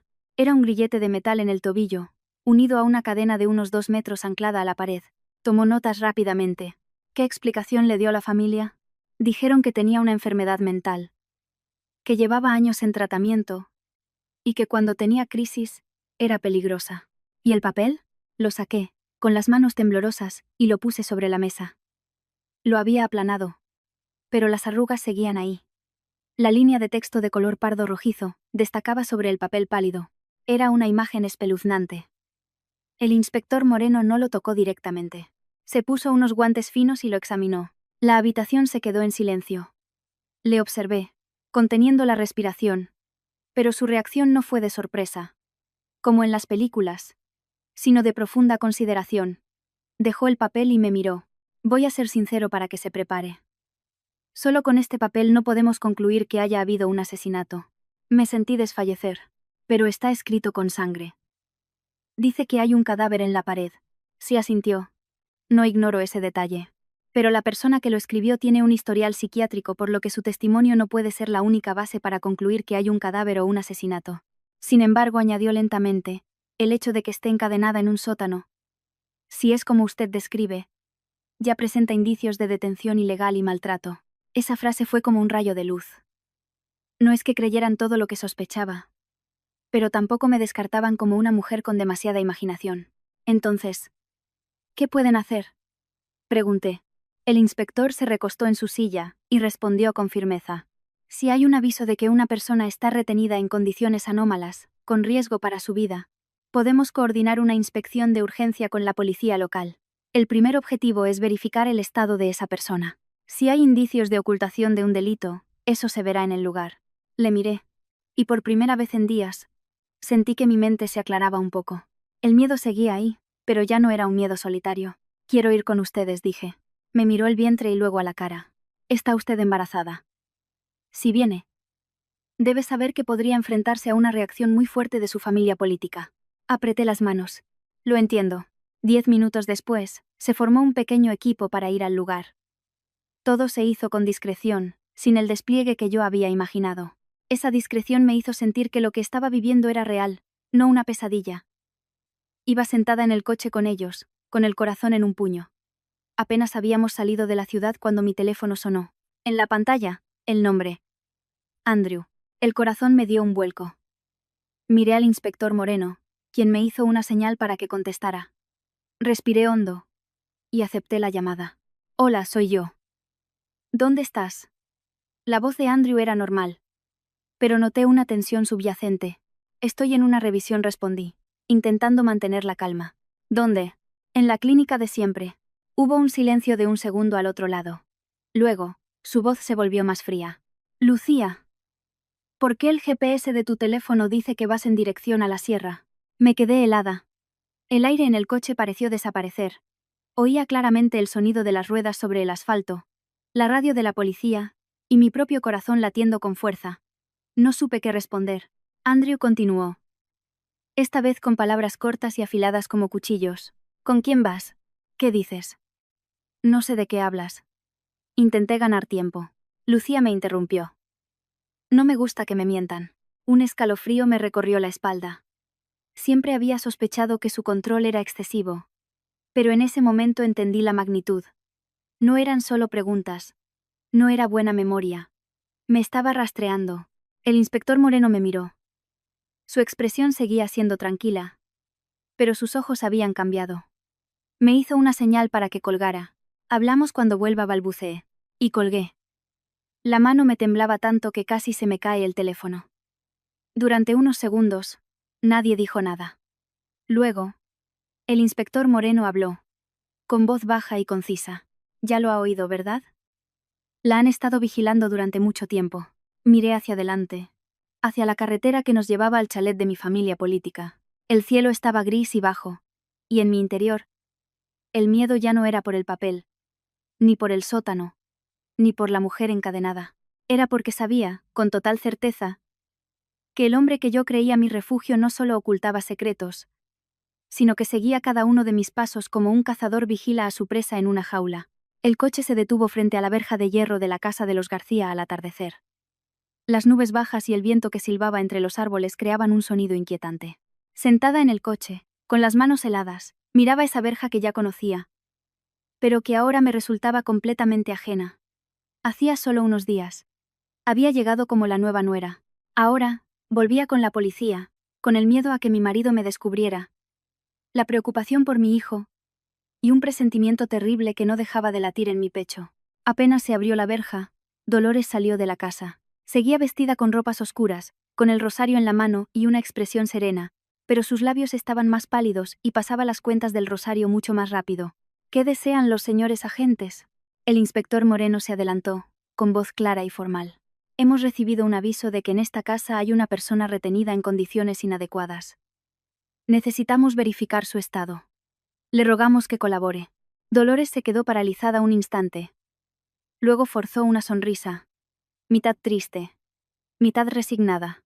Ay, Dios mío, seguro que ha sido un malentendido de mi nuera. Tenemos a mi hija en casa, que sufre una enfermedad mental. Llevamos años pasándolo muy mal. La mantenemos aquí por su bien, para que no se haga daño ni se lo haga a otros. Al decir esto se giró para mirarme. Su mirada ya no era la amable del primer día. No era abiertamente hostil, pero era lo suficientemente fría para que yo entendiera que sabía que yo era la responsable. Antes de que pudiera decir nada, Andrew salió de la casa. No sé en qué momento había llegado. Llevaba la camisa impecable y el rostro sereno de siempre. Solo sus ojos eran más oscuros. Lucía dijo, con voz grave. ¿Qué significa esto? Antes de que yo respondiera, el inspector Moreno intervino. Usted es Andrew García, ¿verdad? Le pido que colabore. Solo estamos siguiendo el procedimiento. Andrew se giró hacia los agentes, recuperando su habitual cortesía. Por supuesto, lo entiendo. Pero mi hermana tiene un historial médico, lleva años en tratamiento. Si mi mujer, por su estado, ha malinterpretado la situación, les pido que lo tengan en cuenta. Sus palabras eran muy hábiles. Pintaba a Isabel como una enferma y a mí como una embarazada sugestionable. Si no hubiera visto el sótano con mis propios ojos, quizás habría dudado. El equipo policial solicitó inspeccionar la casa. Dolores nos guió, lamentándose sin parar de las desgracias de su familia. Andrew caminaba detrás de mí, sin tocarme, pero lo suficientemente cerca para que sintiera su presión helada. Al llegar a la puerta de madera del final del pasillo, Dolores sacó la llave. Le temblaba tanto la mano que falló 2 veces antes de acertar. La puerta se abrió, liberando el mismo olor a humedad y moho. Oí como uno de los agentes a mi lado contenía la respiración. Todo el equipo bajó al sótano. La luz amarillenta, la estantería de medicamentos, el colchón en el suelo, e Isabel, encadenada en el mismo lugar. La única diferencia era que ahora ninguna explicación podía disimular la crudeza de la escena. El inspector Moreno se acercó.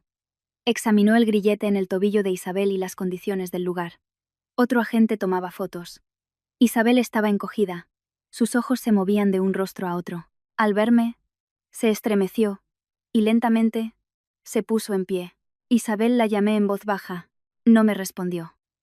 Miró fijamente a Andrew y a Dolores, como un pájaro enjaulado que ve una puerta entreabierta pero no se atreve a creerlo. El inspector se giró y dijo con firmeza: «Quítenle eso».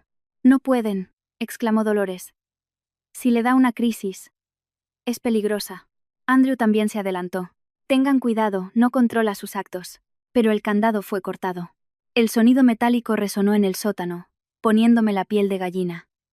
El grillete cayó, revelando una marca amoratada alrededor de su tobillo. Isabel se tambaleó y cayó de rodillas. Pensé que lloraría o correría hacia la puerta, pero no. Se giró y se abalanzó contra la pared del fondo, arañando el yeso con desesperación. «Mi padre está aquí. Mi padre está aquí». Su voz, ronca y entrecortada, sonaba como la de alguien que ha sido estrangulado. El sótano se quedó en silencio. «Está delirando, no la escuchen», gritó Dolores. Pero Isabel seguía arañando. Sus uñas sangraban contra el yeso. «Tiren la pared, mi padre está dentro». Me quedé paralizada, con los pies clavados en el suelo. El inspector Moreno miró la pared durante unos segundos y dio una orden rápida. «Derriben esa zona». Los golpes de un mazo resonaron, secos y pesados, como si golpearan directamente mi pecho. El yeso se desprendió, levantando una nube de polvo con un olor a humedad y a algo rancio. Después de unos pocos golpes, la pared reveló un hueco. Y de ese hueco, un esqueleto humano acurrucado se desplomó sobre el suelo del sótano. Solté un grito ahogado. La cabeza me dio vueltas, y todo se volvió negro por un instante. El esqueleto yacía de lado, con restos de tela podrida adheridos. La estructura ósea del cuello estaba extrañamente torcida. Isabel lanzó un grito desgarrador y se abalanzó, abrazando el aire frente a los huesos, como si abrazara a su padre. Dolores se apoyó en la pared, con el rostro sin una gota de sangre. Y Andrew. Él se quedó quieto. Terriblemente quieto. Solo la mandíbula apretada como una piedra. El inspector Moreno fue el primero en reaccionar. «Aseguren la escena. Nadie sale de aquí», gritó. En ese momento, lo entendí. Desde que el esqueleto apareció, ese chalet ya no era la casa de una enferma encerrada. Se había convertido en la escena de un crimen enterrado durante años. Y el hombre que estaba a mi lado, el que me acariciaba el vientre cada noche, podría estar directamente implicado en la muerte que acababa de salir de esa pared. Después de que el esqueleto se desplomara, el aire en el sótano pareció desaparecer. Tuve que apoyarme en la estantería para no caer. El olor a yeso, a tierra y a podredumbre me provocaba náuseas. El bebé en mi vientre se movía inquieto, y tuve que abrazarme el abdomen para poder respirar. Isabel, arrodillada frente a los restos, lloraba y llamaba a su padre. Sus gritos, roncos y desgarradores, eran como un cuchillo arañando la pared. No era el llanto de una actriz ni los gritos de una loca. Era el lamento de alguien que había vivido con ese horror durante 9 años y que, al romperse la pared, se había roto también por dentro. Dolores, en la puerta, jadeaba. «No, no puede ser. No puede ser». Pero quien más me heló la sangre fue Andrew. No gritó. No se derrumbó. Se quedó quieto. Pálido. Pero su mirada pasó del shock al cálculo en un instante, antes de cerrarse en un silencio peligroso. Su instinto no era el dolor. Era la búsqueda de una salida. La escena fue acordonada de inmediato. Llegaron más agentes y especialistas forenses. Sacaron a Isabel del sótano. Pero ella no dejaba de girarse hacia la pared, gritando: «Mataron a mi padre. Mataron a mi padre». Al oírla, Dolores rompió a llorar.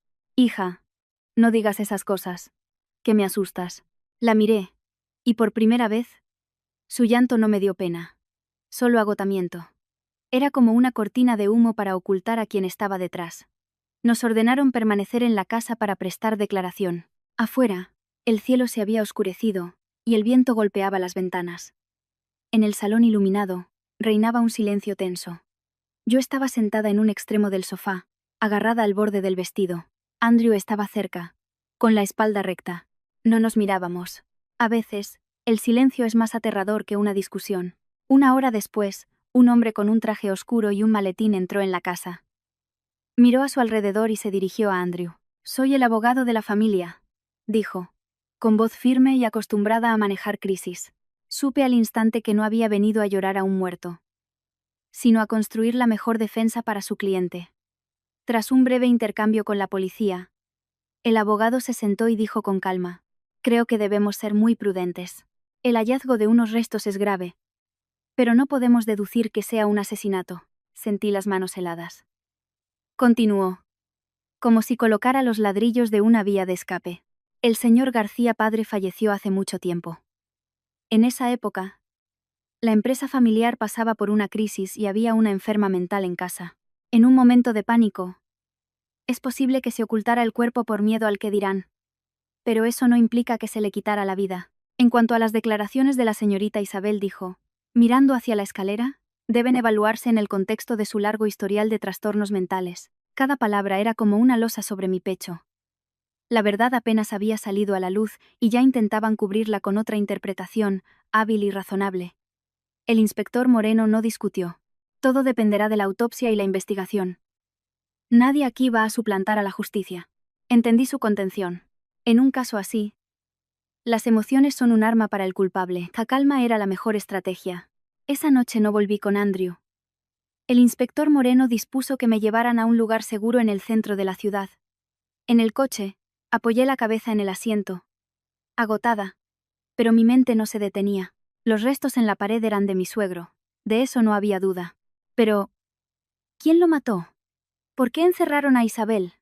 ¿Por qué toda una casa vivió sobre ese silencio durante años? Apenas llegué. Me llamó Carla, mi amiga. Su voz era urgente, pero clara. «Oye, el nombre que me dijiste el otro día, Raquel Díez. He encontrado algo». Me incorporé un salto. «¿El qué?»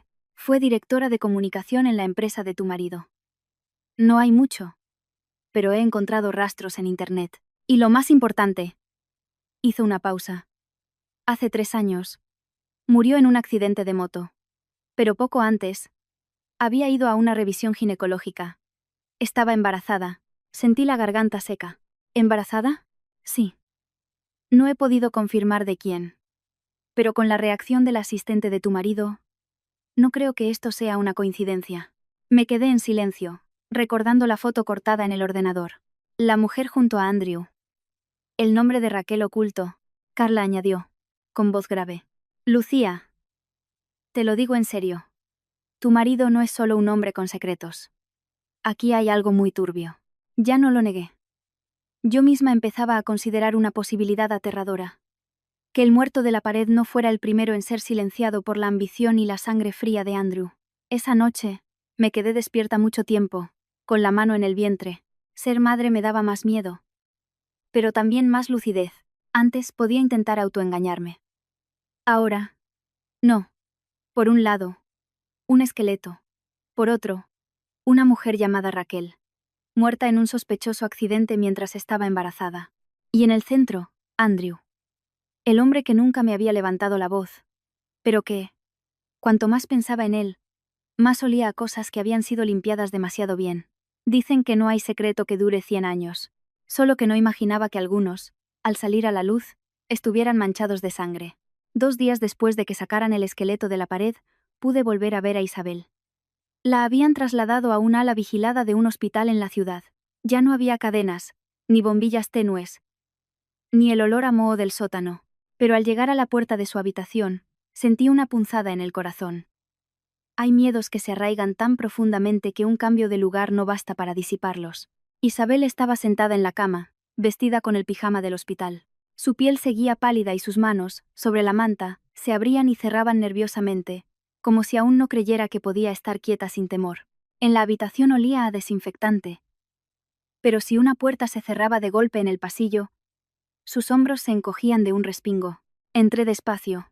Isabel levantó la vista y me miró durante un largo rato, como si necesitara unos segundos para conectar mi rostro con el de la mujer que la había visitado en el sótano. Luego, muy lentamente, asintió. Lucía. Una sola palabra que me dejó un nudo en la garganta. Me senté a su lado. He venido a verte. ¿Cómo te encuentras hoy? No respondió de inmediato. Miró hacia la puerta, luego a sus manos y de nuevo a mí. Entendí que aún no se había librado de la sensación de estar perseguida. Al rato, susurró. Aquí ya no me atan los pies. Esa frase me rompió el corazón. Una mujer de 40 años, y lo primero que notaba en un hospital era que no tenía grilletes. Eso bastaba para entender el infierno que había vivido. Le cogí la mano con suavidad. Al principio, la retiró por instinto, pero luego la dejó. No te preocupes. Ahora la policía está investigando. Sonrió con amargura. Aunque investiguen, mi padre no va a volver a la vida. Bajé la cabeza. Era cierto. La justicia podía llegar, pero no resucitaba a los muertos. Aún así, la verdad no podía ser enterrada de nuevo. Me quedé con ella casi media hora. No hablaba mucho. A veces, si oía pasos de hombre en el pasillo, palidecía y se aferraba a la manta. Cuando una enfermera le trajo la medicación, miró las pastillas y empezó a respirar con dificultad, como si se ahogara. El médico tuvo que explicarle durante un buen rato que no eran las mismas para que las tomara. Viendo sus reacciones, comprendí que su enfermedad ahora no era solo el shock por la muerte de su padre, sino el resultado de años de encierro, de medicación forzada, y de que la convencieran de que no tenía derecho a decir la verdad. Cerca del mediodía, cuando nos quedamos solas, me apretó la mano con más fuerza. Lucía. Jimmy. Tragó saliva, mirándome fijamente, con una lucidez que no le había visto antes. Mi padre, antes de morir, ya sabía cómo era Andrew de verdad. Me interesé. ¿Qué sabías tú? No era solo una cosa, dijo, con voz entrecortada pero clara. El dinero de la empresa, los terrenos, y una chica llamada Raquel. Mi padre descubrió que Andrew no solo era ambicioso, era cruel. Al oír el nombre de Raquel, sentí un escalofrío. El nombre que Carla había encontrado y el que Isabel mencionaba eran el mismo. ¿Qué pasó después? Cerró los ojos, como si buscara un recuerdo enterrado. Mi padre iba a cambiar el testamento. Dijo que no podía dejar que Andrew lo controlara todo. La mayor parte de la gestión de los bienes me la dejaba a mí, con supervisión. Dijo que si la casa quedaba en manos de ellos dos, la arruinarían. Mientras la escuchaba, todas las piezas empezaron a encajar. No era solo una historia de madrastra y hijastra, o de un hermano cruel. Era una lucha de poder desde la raíz. El testamento. ¿Dónde está? Pregunté. Isabel miró a su alrededor, como si temiera que las paredes oyeran. Luego, se acercó y susurró. En la casa familiar del barrio de Salamanca. Mi padre lo guardó en una caja fuerte en el pequeño altar del segundo piso. La combinación es mi fecha de nacimiento y la fecha de la muerte de mi madre. ¿Estás segura? Asintió, con los ojos enrojecidos. La noche antes de morir, me dijo que si pasaba algo, tenía que proteger esos papeles a toda costa. Pero no llegué a tiempo, Lucía. No llegué a tiempo. Al decir esto, sus labios empezaron a temblar. La abracé. No lloró a gritos, solo se encogió, temblando como una hoja. Sentí pena y rabia. Rabia por una mujer que había sido brillante, y que por saber demasiado, había sido convertida en una loca. Al rato, levantó la vista. No me tengas lástima. He sobrevivido hasta hoy. Solo para esperar a que alguien me creyera. Esa frase me hizo llorar. No te tengo lástima. Ahora tú y yo estamos en el mismo barco. Yo tengo a mi hijo, y tú tienes la verdad. Tenemos que sacarla a la luz. Por primera vez, vi un atisbo de esperanza en los ojos de Isabel. Muy pequeño, pero real. Me apretó la mano. No vayas sola. Si Andrew se entera de que estás buscando en esa casa, no te dejará en paz. Asentí. Mi relación con ella había cambiado. Antes la veía como una víctima. Ahora, como la guardiana de la mitad de la clave de este caso y la única que conocía la verdadera maldad de Andrew, al salir del hospital, me quedé un rato en el pasillo. El sol de la tarde era pálido y la gente iba y venía con prisa.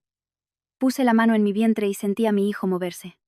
En ese momento, mi miedo, aunque seguía ahí, tomó forma. Se llamaba poder, testamento, dinero, y un hombre capaz de matar a su padre y arruinar la vida de su hermana para conseguir lo que quería. Y cuando el mal tiene un rostro, deja de ser una oscuridad infinita. Se convierte en algo que se puede rastrear, si tienes el valor de seguir adelante. No fui sola. Al salir del hospital, llamé a Carla. Le conté lo que Isabel me había dicho sobre la casa del barrio de Salamanca. Se quedó en silencio 3 segundos, y luego dijo: «Espérame. Esto ya no es una película, en la que eres la heroína solitaria». Su intento de broma, con la voz tensa, me hizo sonreír y sentirme menos sola. A veces, saber que tienes a alguien de tu lado es suficiente para que te dejen de temblar las piernas. Quedamos esa tarde en el centro. La calle estaba abarrotada. Me subí el cuello de la bufanda y caminé despacio junto a Carla. La casa de los García estaba en un callejón estrecho. La fachada era angosta, con una puerta de madera vieja y desconchada. Nadie diría que dentro se guardaban los secretos que podían destruir a una familia. Me paré frente a la puerta, con el corazón desbocado. «¿Seguro que es aquí?», preguntó Carla. Isabel no se equivocaría. Justo entonces, un hombre de unos 50 años, alto y delgado, se acercó. Al verme, se detuvo. «¿Usted es Lucía?». Asentí. «Soy Manuel». Su suegro me dijo que, si algún día venía la señorita Isabel, o alguien que de verdad buscara justicia, le diera estas llaves. Me miró, con la voz más grave. «No sé toda la historia, pero sé que el señor García no murió en paz». Un escalofrío me recorrió la espalda. Manuel abrió la puerta. El olor a casa vieja, a madera, a papel guardado y a incienso impregnado en las paredes nos recibió. Subimos por una escalera de madera que crujía a cada paso. El pequeño altar estaba al final del pasillo. La caja fuerte estaba oculta tras un armario. Me arrodillé e introduje la combinación que Isabel me había dado. La fecha de su nacimiento y la de la muerte de su madre. La puerta se abrió. Dentro no había joyas, solo un fajo de documentos, un sobre grande, un cuaderno de cuero y un USB. Lo saqué todo. El primer documento era el testamento original, tal como dijo Isabel. El señor García le cedía a ella la gestión de la mayoría de los bienes, limitando el poder de Andrew. Solo ese papel ya explicaba por qué alguien tenía que ser encerrado. El cuaderno de cuero contenía registros de movimientos de dinero, grandes retiradas, traspasos a empresas fantasma. Era la prueba del desfalco de Andrew. Luego, el sobre. Dentro, un informe de embarazo a nombre de Raquel Díez, varias fotos de ella con Andrew y una carta. La abrí. En ella Raquel le decía a Andrew que no iba a abortar, que quería que hiciera pública su relación y que, si seguía presionándola, se lo contaría todo a su padre. «¡Qué cabrón!», masculló Carla. Antes de que pudiera responder, Manuel conectó el USB a un portátil viejo. Se reprodujo un archivo de audio. Era una grabación. La voz del señor García, furiosa, discutiendo con Andrew sobre el dinero y sobre Raquel, amenazaba con ir a la policía.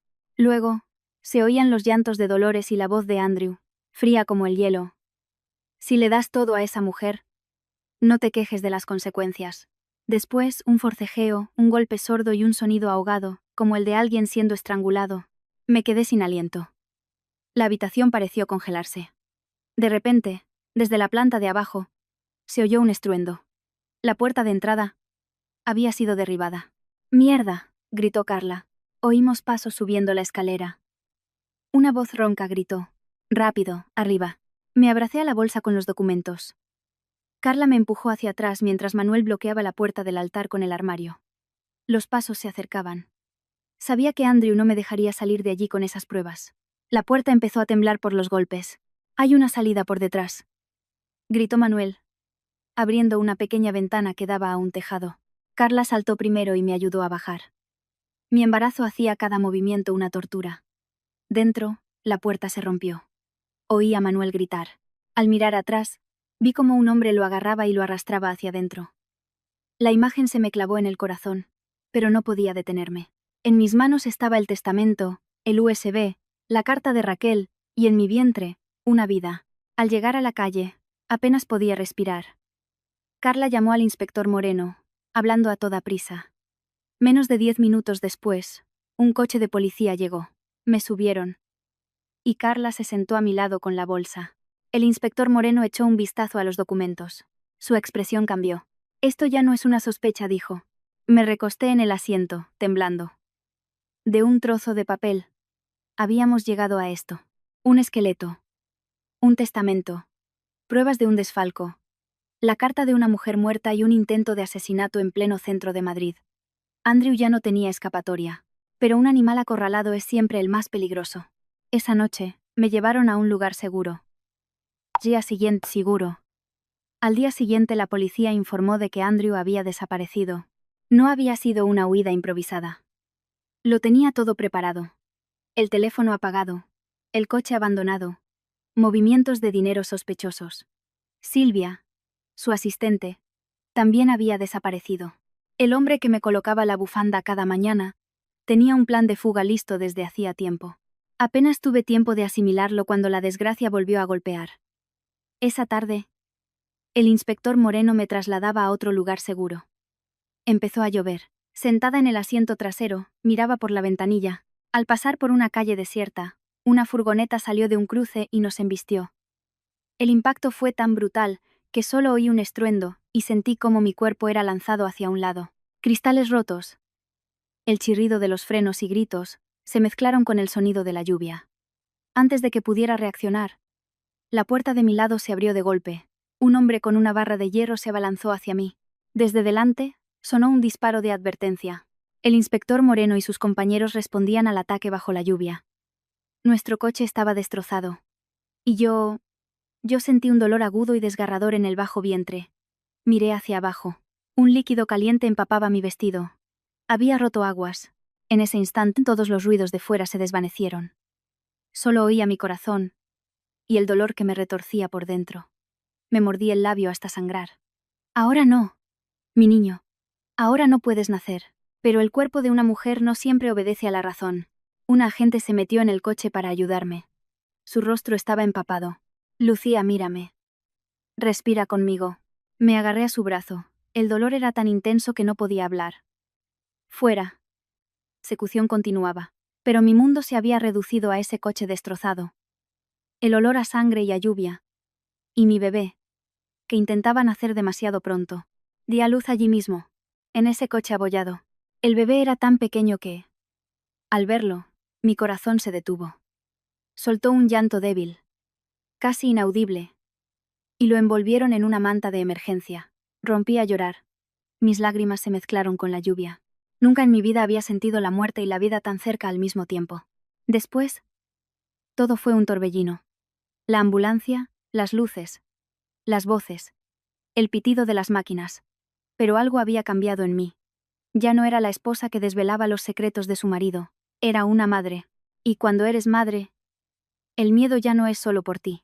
Se convierte en un instinto mucho más feroz. Quien quisiera hacerle daño a mi hijo, tendría que pasar por encima de mi cadáver. Desperté en el hospital, con el olor a desinfectante y el sonido rítmico de un monitor cardíaco. Me sentía como si me hubieran desmontado y vuelto a montar mal. El más mínimo movimiento era un dolor agudo. Pero el dolor físico no era nada comparado con el vacío que sentía al no ver a mi hijo. Intenté incorporarme, aterrorizada. Una enfermera me detuvo. Tranquila.